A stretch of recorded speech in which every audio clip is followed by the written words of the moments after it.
सोलापुरातील पूर्व भागात माय डिनिम या ठिकाणी होलसेल दर रिटेल मध्ये उपलब्ध। 3 जीन्स मिळवा फक्त 1200 रुपयात आणि 3 टी शर्ट मिळवा फक्त 1000 रुपयात। आज दिनांक 6 रोजी दुपारी सुमारे 2 वाजण्याच्या सुमारास नरेश येल्लप्पा श्रीकोंडा यांचे हृदयविकाराच्या तीव्र झटक्याने अचानक दुःखद निधन झाले।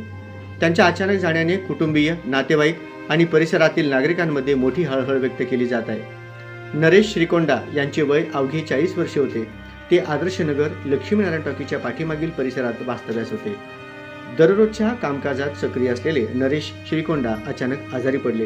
त्यानंतर त्यांना तातडीने उपचारासाठी हलवण्याचा प्रयत्न करण्यात आला, मात्र डॉक्टरांनी त्यांना मृत घोषित केले।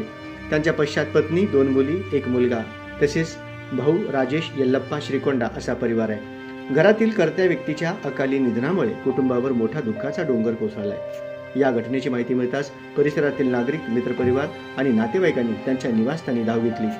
आदर्श नगर परिसरात शोककळा पसरली असून अनेकांनी नरेश श्रीकोंडा यांच्या आठवणींना उजाळा देत त्यांना भावपूर्ण श्रद्धांजली अर्पण केली आहे। दरम्यान वाढत्या वयात होत असलेल्या हृदयविकाराच्या घटनांबाबत पुन्हा एकदा चिंता व्यक्त केली जात आहे। तरुण वयातही आरोग्याबाबत दक्ष राहण्याचे आवाहन या निमित्ताने डॉक्टरांकडून करण्यात येत आहे।